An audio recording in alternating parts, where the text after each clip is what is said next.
বন্ধুরা, আশা করি আপনারা প্রত্যেকে ভালো আছেন।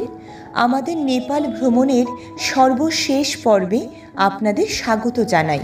আজকের পর্বে আমরা ঘুরে দেখব নেপালের রাজধানী কাঠমান্ডু। নেপালের রাজধানী কাঠমান্ডু ভ্রমণ সংক্রান্ত সমস্ত তথ্য জানার জন্য ভিডিওটি শেষ পর্যন্ত দেখার অনুরোধ রইল।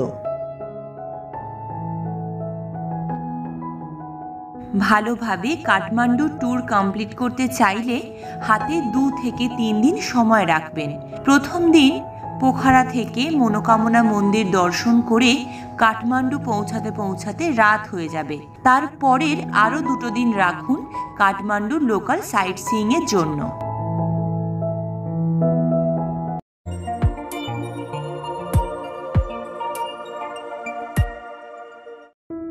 আগের পর্বে আমরা রোপওয়ে বা কেবল কারে করে পাহাড়ের উপরে পৌঁছানোর এক অসাধারণ অভিজ্ঞতার সাক্ষী হয়েছি। দর্শন করেছি মনোকামনা মন্দির। উপরের আই বাটনে ক্লিক করে অথবা ডেসক্রিপশন বক্সে দেওয়া লিঙ্কে ক্লিক করে আমাদের আগের পর্বে মনোকামনা মন্দির দর্শনের ভিডিওটি দেখে নিতে পারেন।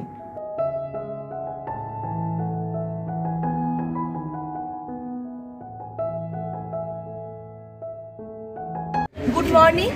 আজ আমরা আছি কাঠমান্ডুতে। কাল রাতেই আমরা পোখরা থেকে কাঠমান্ডুতে এসে পৌঁছেছি। তো আজ আমরা সারাদিন ঘুরে দেখব কাঠমান্ডুর লোকাল স্পটগুলো। কাঠমান্ডু নেপালের রাজধানী। সমুদ্রপৃষ্ঠ থেকে প্রায় 4344 ফিট উচ্চতায় অবস্থিত এই শহর নেপালের বৃহত্তম শহর।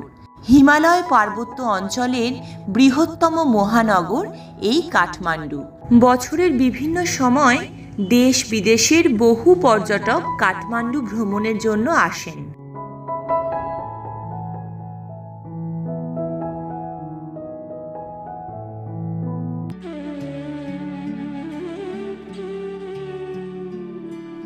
আমরা ঘুরে বেড়াচ্ছি কাঠমান্ডুতে। আর প্রথমেই আমরা এসে গেছি বুধা নীলকণ্ঠ মন্দিরে।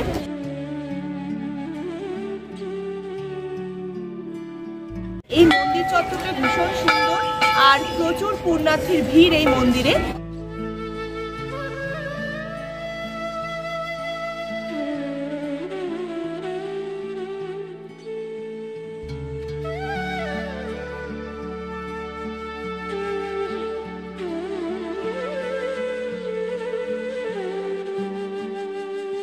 বুধা নীলকণ্ঠ মন্দির কাঠমান্ডু উপত্যকার উত্তর প্রান্তে শিবপুরী পর্বতের পাদদেশে এই মন্দির অবস্থিত।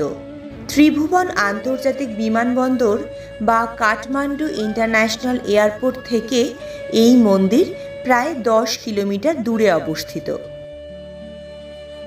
এই মন্দিরটি ভগবান বিষ্ণুর প্রতি উৎসর্গীকৃত।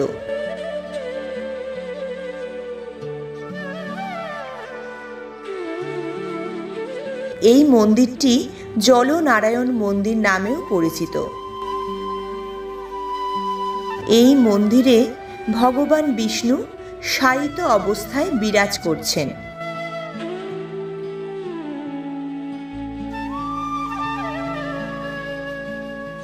প্রায় 1400 বছরের বেশি পুরনো এই শায়িত বিষ্ণু মূর্তিটি একটি মাত্র ব্যাসাল্ট শিলা খোদাই করে নির্মাণ করা হয়েছে। শায়িত অবস্থায় বিরাজ করার জন্য এই মন্দিরটি ঘুমন্ত বিষ্ণু মন্দির নামেও পরিচিত।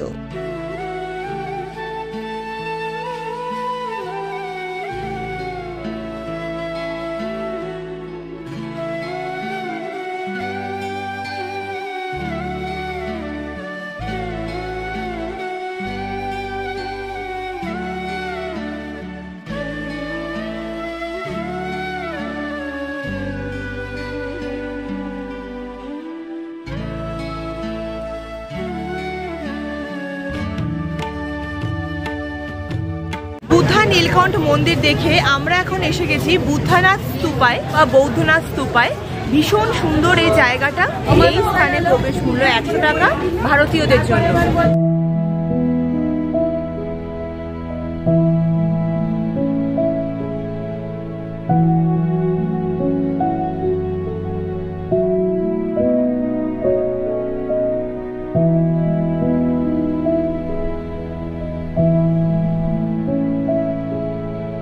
বৌদ্ধনাথ।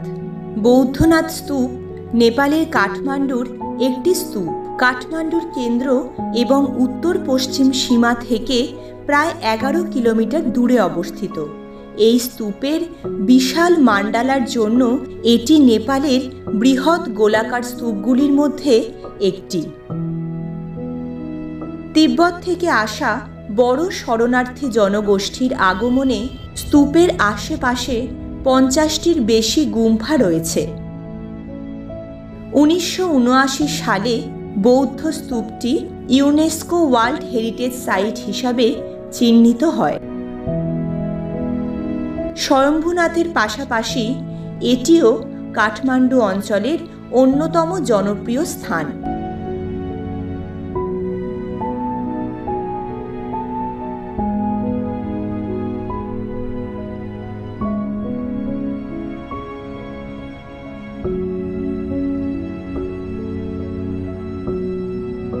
বৌদ্ধ সূত্র অনুসারে এই সাইটে স্তূপটি 15 শতকের শেষের দিকে বা 16 শতকের গোড়ার দিকে খনন করা হয়েছিল।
কাঠমান্ডুতে আমরা ঘুরে বেড়াচ্ছি। আমরা এখন এসে গেছি স্বয়ম্ভূনাথ মন্দিরে।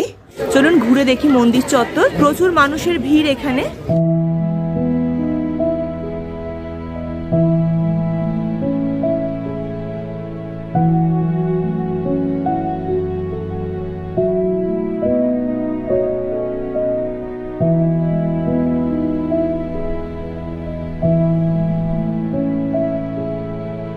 স্বয়ম্ভূনাথ। স্বয়ম্ভূনাথ হল কাঠমান্ডু শহরের পশ্চিমে কাঠমান্ডু উপত্যকার একটি টিলার চূড়ায় অবস্থিত প্রাচীন বৌদ্ধ ধর্মীয় কমপ্লেক্স।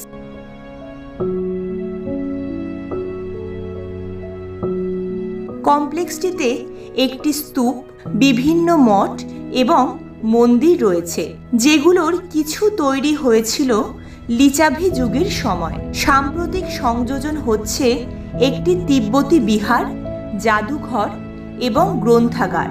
স্তূপে বুদ্ধদেবের চোখ এবং ভ্রু আঁকা আছে। তাদের মধ্যে দেবনাগরী লিপিতে একটি নাকের ছবিও আঁকা আছে।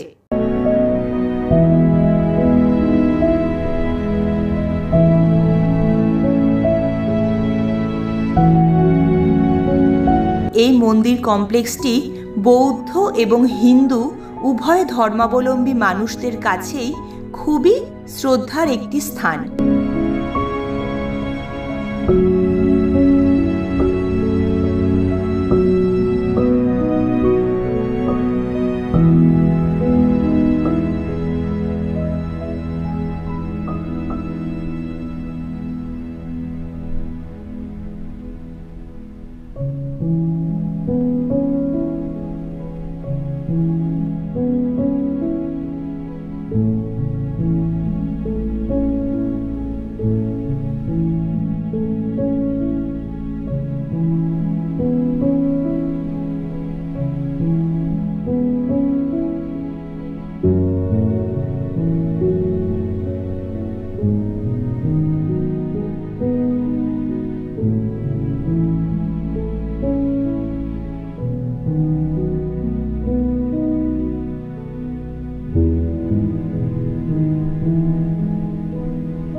এই মন্দিরের উপর থেকে কাঠমান্ডু শহরের একটি অসাধারণ ভিউ পাওয়া যায়।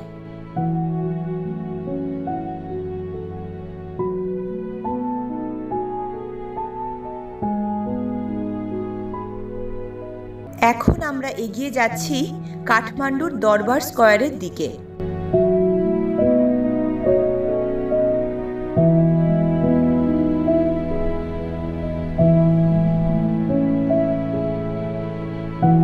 দরবার স্কয়ার পৌঁছাতে আমাদের বেশ সন্ধে হয়ে গেল। সেই কারণে আজ আমরা দরবার স্কয়ার দেখেই আমাদের হোটেলে ব্যাক করব, আর আগামীকাল সকালে আমরা দর্শন করব পশুপতিনাথ মন্দির এবং গুহেশ্বরী শক্তিপীঠ।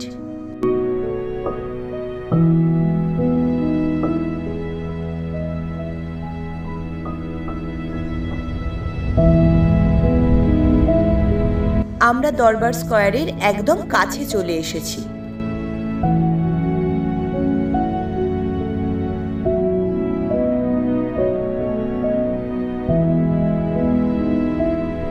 আমরা এখন এসে গেছি কাঠমান্ডুর সিটি সেন্টার অর্থাৎ দরবার স্কয়ারে।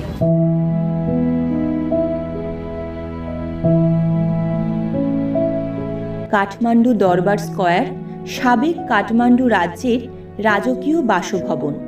এটি কাঠমান্ডু উপত্যকায় অবস্থিত 3টি দরবার স্কয়ারের অন্যতম।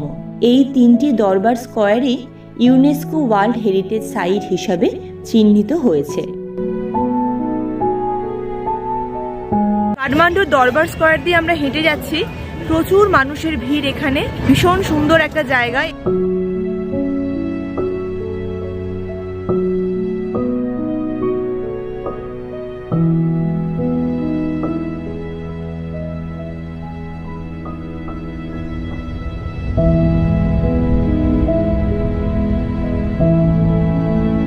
জায়গাটা যেমন সুন্দর তেমন প্রচুর দোকান।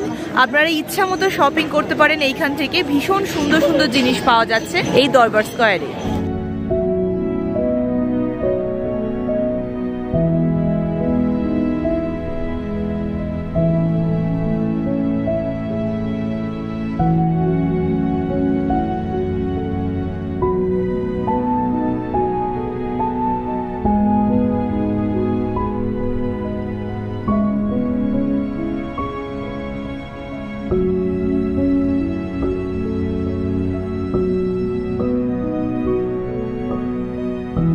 কয়েক শতাব্দী কাল ধরে নির্মিত নেওয়ার শিল্পীদের শিল্পকর্ম এই স্থাপত্য কর্মগুলোতে শোভা পায়। স্কয়ারে আমরা হেঁটে বেড়াচ্ছি। এখানে ভীষণ সুন্দর একটি অনুষ্ঠান হচ্ছে।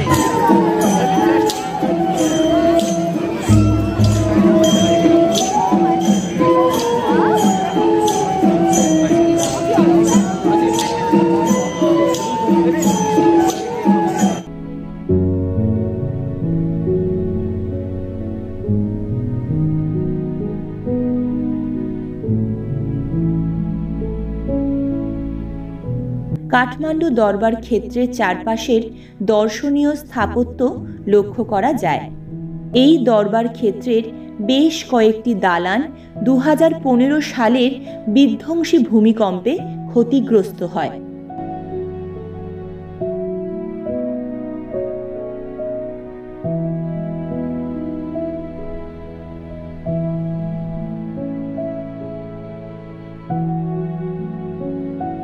রাজকীয় ভবনটি মূলত আগে দৌড়াওয়া ক্ষেত্রে অবস্থিত ছিল, পরে এটিকে দরবার ক্ষেত্রে স্থানান্তরিত করা হয়। কাঠমান্ডুর দরবার স্কয়ারে মল্ল ও শাহ রাজাদের প্রাসাদ ছিল। এছাড়া এই ক্ষেত্রে বেশ কিছু চতুর্ভুজাকৃতি উঠোন এবং মন্দির রয়েছে। এটি হনুমান ধোকা দরবার ক্ষেত্র নামেও পরিচিত। নামটি হনুমান মূর্তি থেকেই উদ্ধৃত। এই ক্ষেত্রে প্রবেশের পথে একটি হনুমান মূর্তি অবস্থিত।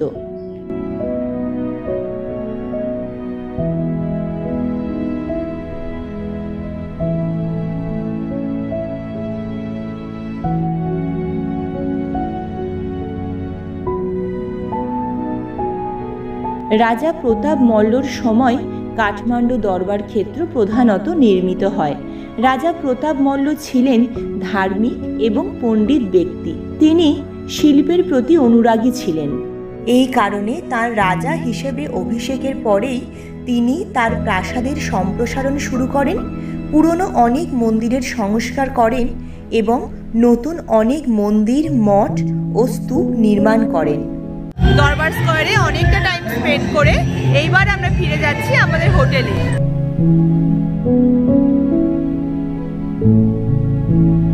এইবার আমরা ফিরে যাচ্ছি আমাদের হোটেলে। আমাদের কালকে আরো কিছু প্ল্যান আছে।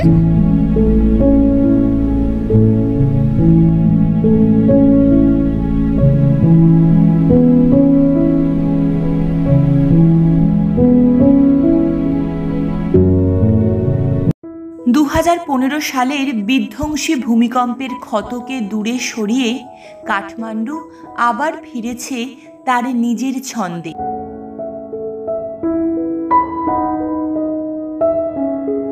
কনকনে ঠান্ডার মধ্যে সকাল সকাল আমরা বেরিয়ে পড়েছি, আর আমাদের ফার্স্ট ডেস্টিনেশন পশুপতিনাথ মন্দির।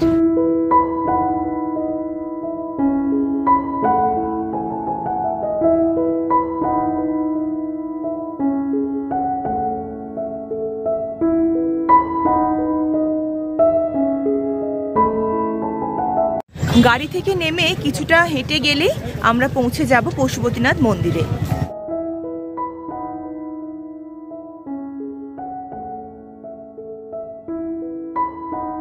পশুপতিনাথ মন্দির কাঠমান্ডুতে অবস্থিত একটি পবিত্র মন্দির।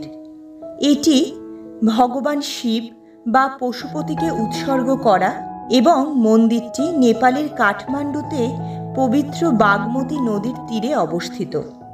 এই মন্দির কমপ্লেক্সটি 1979 সালে ইউনেস্কো ওয়ার্ল্ড হেরিটেজ সাইট হিসাবে স্বীকৃতি পায়।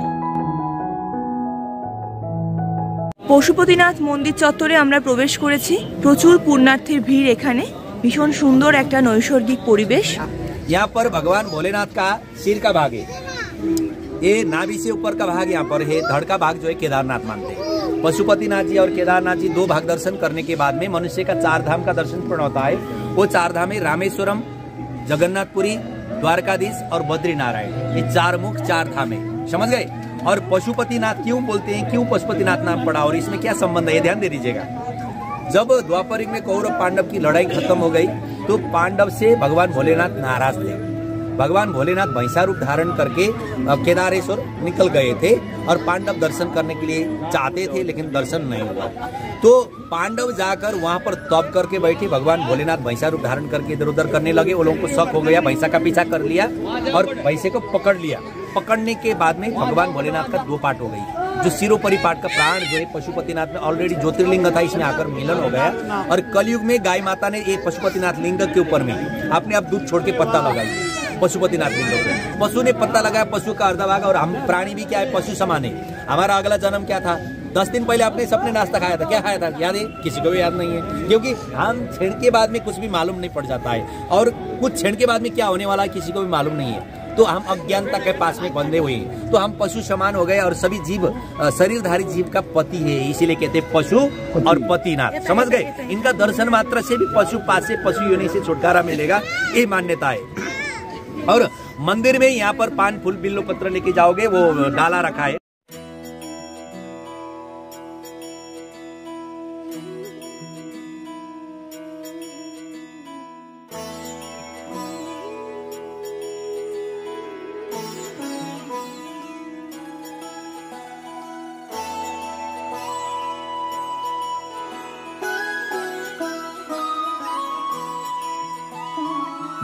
जय हो शंकरा,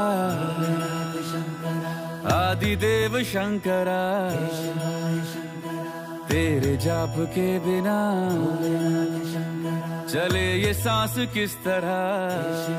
আমরা এখন দাঁড়িয়ে আছি পশুপতিনাথ মন্দিরের একদম সামনে। ভীষণ নৈসর্গিক একটা পরিবেশ এখানে চারপাশে। তবে মন্দিরের ভিতরে কিন্তু ফটোগ্রাফি বা ভিডিওগ্রাফি নিষিদ্ধ।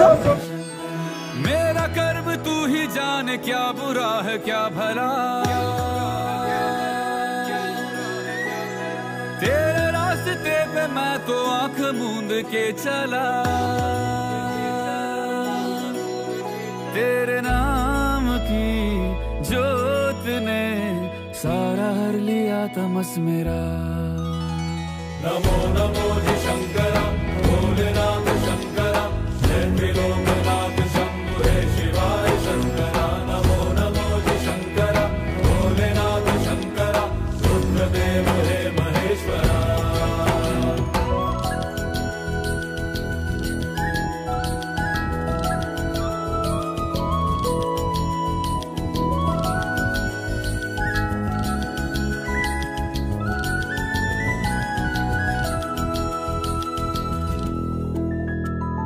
सृष्टि के जन्म से भी पहले तेरा वास था, ये जग रहे या ना रहे रहेगी तेरी आस्था। পশুপতিনাথ মন্দির দর্শন করে এইবার আমরা বেরিয়ে যাচ্ছি।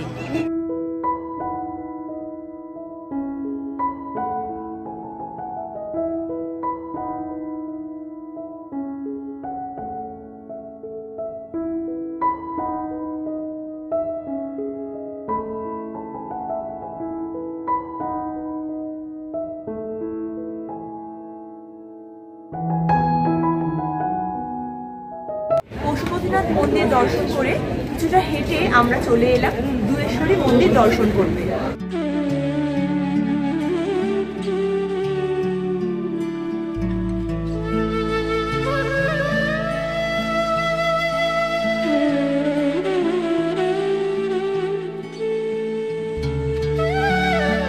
গুহেশ্বরী মন্দির নেপালের কাঠমান্ডুতে অবস্থিত গুরুত্বপূর্ণ পবিত্র মন্দিরগুলির মধ্যে একটি।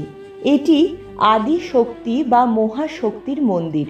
মন্দিরটি পশুপতিনাথ মন্দিরের নিকটে অবস্থিত এবং একটি শক্তিপীঠ। কথিত আছে গুহেশ্বরী মন্দিরটি পশুপতিনাথ মন্দিরের শক্তি। 1700 শতকে রাজা প্রতাপ মল্ল মন্দিরটি নির্মাণ করেন। মন্দিরের দেবী গুহ কালী নামেও পরিচিত। এটি গুহেশ্বরী দেবীর প্রধান মন্দির। হিন্দু সম্প্রদায় বিশেষত তান্ত্রিকদের কাছে মন্দিরটি একটি গুরুত্বপূর্ণ ক্ষেত্র।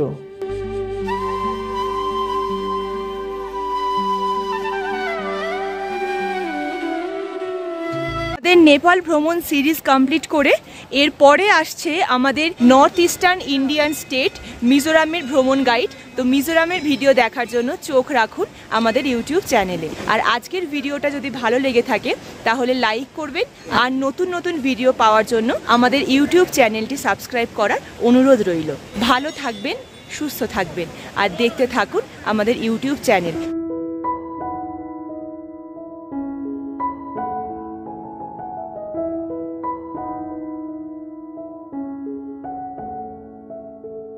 কলকাতা থেকে চলে এসেছি মিজোরামের পাহাড়ে ঘেরা ভীষণ সুন্দর একটা এয়ারপোর্ট, লেংপুই এয়ারপোর্টে।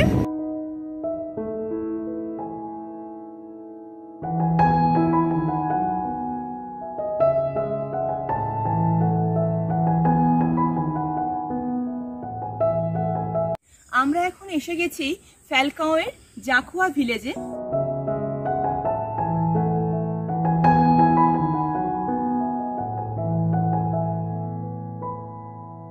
জিওগ্রাফি অ্যাসোসিয়েশন অফ মিজোরাম এর তরফ থেকে এই জায়গাকে চিহ্নিত করা হয়েছে, যে জায়গার উপর দিয়ে কাল্পনিকভাবে বিস্তৃত হয়েছে কর্কট ক্রান্তি রেখা।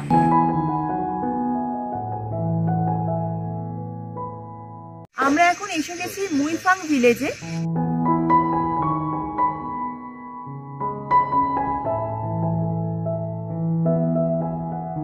ঘন জঙ্গলের ভিতর দিয়ে আমরা এখন হেঁটে যাচ্ছি।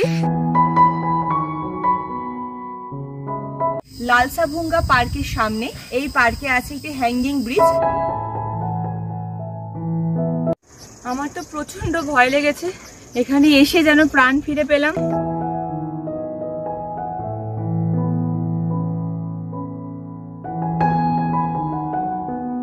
সলোমন টেম্পলের সামনে আমরা এসে গেছি। আমরা এখন এসে গেছি ডুডলাং হিলসের ভিউ পয়েন্টে।